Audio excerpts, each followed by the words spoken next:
E o Itadori finalmente entra em combate, revelando simplesmente o corte mais poderoso de Jujutsu Kaisen. Mas pra quem esperava ver um Itadori feliz e motivado, eu tenho péssimas notícias, porque o Itadori, que sempre tentava ver o lado bom da vida, está morto. Do outro lado, Dabura continua se adaptando na sua luta contra Mahoraga, e sim, não é mais o Mahoraga que está se adaptando, mas sim o Dabura. O rei dos aliens descobre como aplicar energia reversa e desenvolve uma técnica inédita, algo muito parecido com o vazio roxo de Satoru Gojo. Vamos falar sobre o capítulo 20 de Jujutsu Kaisen Módulo, tem muita coisa boa pra gente comentar, não antes de você exorcizar o botão do like aí embaixo e se inscrever no canal com o sininho ativado pro domínio desse canal continuar sempre em expansão e a gente alcançar a marca de 1 milhão de feiticeiros até o final desse ano. E lembrando, galera, que teve análise do episódio 5 da terceira temporada de Jujutsu Kaisen, então se você perdeu, não esquece de dar uma olhada depois, porque tem muita informação legal pra vocês, beleza? Bom, antes da gente falar do capítulo em si, tivemos essa ilustração colorida insana dos irmãos Okotsu, Yuka e Tsurugi usando suas técnicas mais poderosas.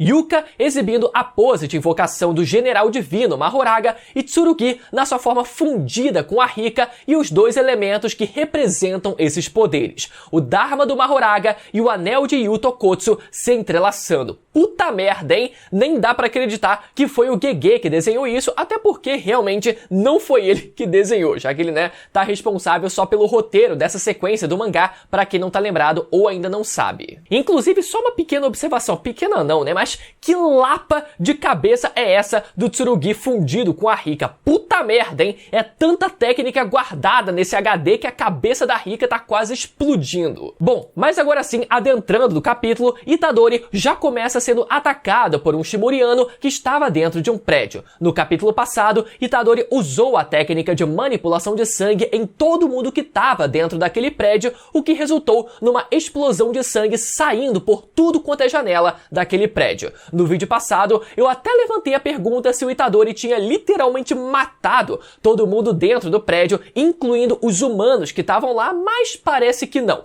Ele só apagou todo mundo mesmo. Mas um dos que não apagou de imediato foi esse Shimuriano revoltado que partiu pra cima do Itadori e serviu de escada pra mostrar o nível de poder do Itadori nesse capítulo. Então ele pula de cima do prédio e tenta dar uma machadada no Itadori, mas o Itadori para o machado com uma das mãos sem problema nenhum e com a outra ele prepara pra dar um socão. Nisso, o Sami, o feiticeiro que estava assistindo, comenta como Itadori fez a energia dele fluir para o punho num piscar de olhos. E quem achava que aquele seria só um soco normal, Itadori lança o seu tão emblemático flash negro contra o Bucha, que sai voando e batendo nos prédios feito pinball e termina apagado no chão. Mas o Itadori diz que isso não vai ser o suficiente para que ele morresse. Pelo visto, a participação desse Shimuriano no mangá acabou por aí mesmo, Coitado, até eu fiquei com pena de ver ele caído no chão daquele jeito.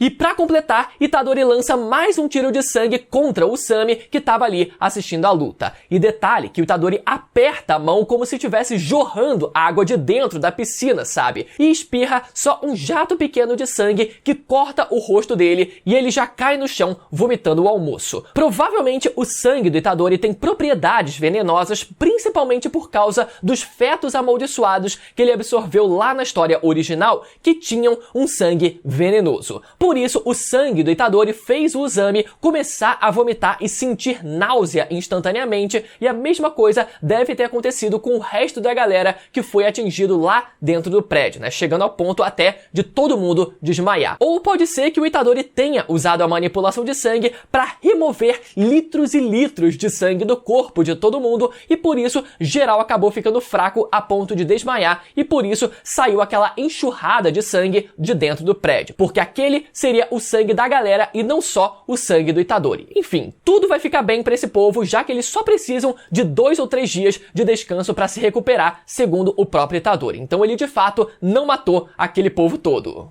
E aqui começa uma parte interessante desse capítulo. O Usami começa a jogar na cara do Itadori que se ele tivesse aparecido pra lutar, a Yuka não precisaria morrer. E nessa hora, a gente começa a entender bem mais da perspectiva do Itadori sobre a visão de mundo que ele tem atualmente. Primeiro, ele já responde que não se importa com aquela batalha e pergunta pro Usami, será que a gente já não tá cansado do Yuji Itadori? E reparem, galera, que essa é a exata mesma frase que o autor também usou para se referir ao Gojo lá no final da história original. Será que já não chega de Satoru Gojo? Só que diferente do Gojo, que já estava morto naquele momento, né? E a galera insistia em continuar falando dele, aqui o Itadori continua vivo e a galera, tanto aqui fora, né, do mangá, por parte dos fãs, como dentro da obra, mas principalmente dentro da obra, continua exigindo e demandando ainda mais dele. Então essa foi uma metalinguagem interessante, né? Não só a galera de dentro do mangá querendo ver cada vez mais do Itadori que ele continue trabalhando e a gente aqui fora querendo também ver o homem em ação mais uma vez.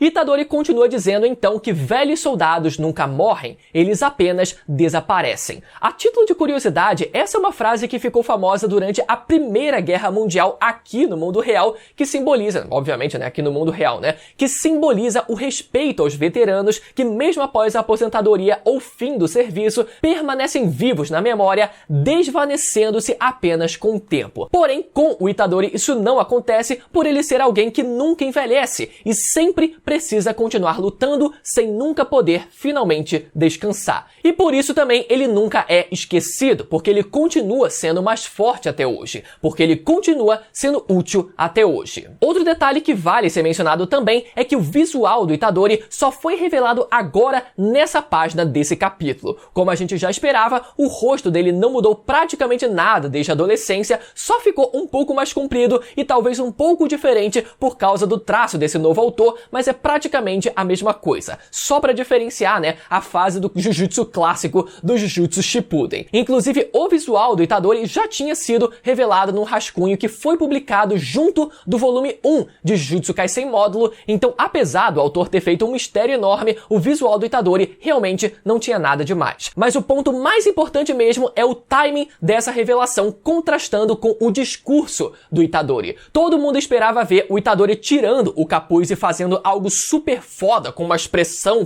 foda, igualmente foda, porque todo mundo quer ver o Itadori sendo foda, só que a sacada do autor foi ter feito essa revelação e quebrado parte desse hype, mostrando um Itadori já cansado, desmotivado e numa depressão profunda. O Itadori ainda mostrou algo super foda, mas ainda ficou aquele gosto amargo por causa disso. E ainda por cima, no quadro seguinte, vemos o Itadori lembrando do Gojo e dizendo que era assim que as coisas deveriam ser. Ou seja, os alunos dele colocando em prática os ensinamentos do Gojo, independentemente se isso deixa o Itadori feliz ou não. Ele só precisa continuar seguindo em frente, assim como o Gojo cuidava das coisas, independente se isso deixava ele feliz ou não. Enfim, depois desse longo discurso, Itadori diz que vai cuidar dos espíritos amaldiçoados que estão fugindo de Tóquio com medo da presença do Dabura e prepara um desmantelar, uma das técnicas de corte do Sukuna que sai rasgando absolutamente todas as maldições de uma só vez e causa uma explosão potencialmente maior que o vazio roxo 200% do Gojo e a fornalha do Sukuna. Mas eu acho que isso tudo ainda é meio debatível, sabe?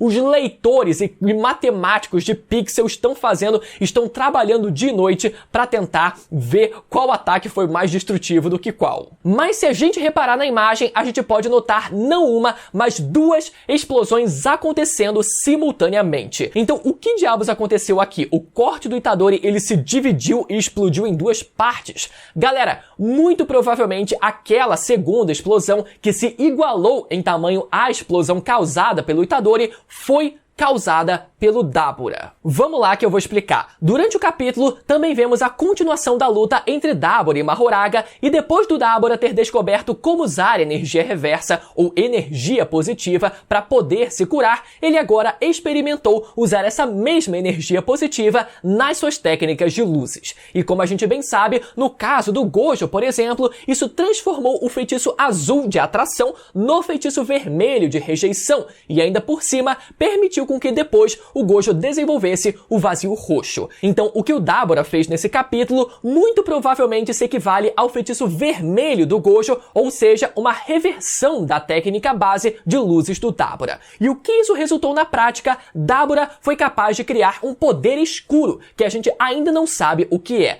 Pode ser uma escuridão absoluta, pode ser algo semelhante a um buraco negro, ou pode ser até mesmo uma técnica que use o conceito de matéria escura e energia escura. A gente sabe que esses dois componentes ocupam cerca de 90% do universo, e enquanto a matéria escura age como uma cola invisível que segura as galáxias, a energia escura repele, impulsionando a expansão acelerada do cosmos. Então, esse conceito, principalmente da energia reversa que repele o cosmos, combina demais com a ideia do Dabura usar o feitiço de reversão, ou seja, um feitiço com energia reversa. E tudo isso combina ainda mais pelo fato do Dabura ser um alien que veio do espaço. Agora, o que essa técnica faz na prática? A única coisa que a gente sabe é que ela muito provavelmente foi a responsável por causar uma explosão tão grande quanto o desmantelar do Itadori. E por que eu disse provavelmente? Porque muita gente tem especulado que o culpado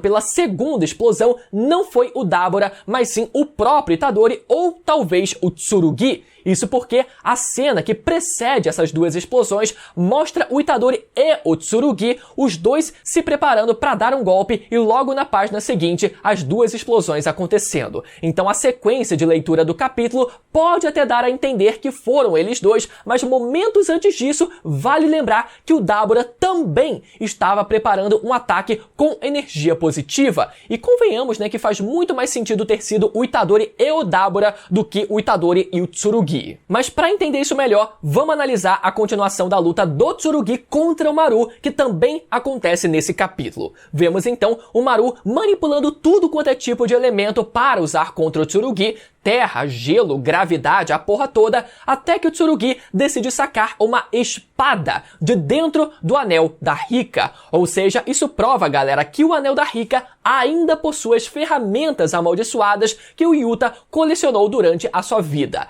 A única coisa que a gente ainda não sabe é se o Tsurugi também é capaz de usar as técnicas copiadas pelo Yuta, mas parece que isso vai ficar de fora, já que a luta parece ter sido concluída. Mas, enquanto a gente não descobre isso, vocês repararam que espada foi essa que o Tsurugi sacou? Galera, essa muito provavelmente é a espada divisora de almas que a Maki recebeu como um presente da Mai. A lâmina tá um pouco diferente, mas a empunhadura continua a mesma, e faz sentido que a espada da Maki tenha sido guardada dentro do Anel da Rika, já que a Maki, né, se casou com o Yuta, então ela basicamente passou a espada para o seu marido. Então a gente vê o Tsurugi usando essa espada contra o Maru, mas ele diz que o corte foi superficial demais, e por isso ele decidiu apelar. Nessa hora, o Tsurugi decide fazer um pacto, o famoso voto vinculativo. Ele fez então um pacto onde ele desfaz a transformação com a Rika, perde a energia amaldiçoada fornecida por ela,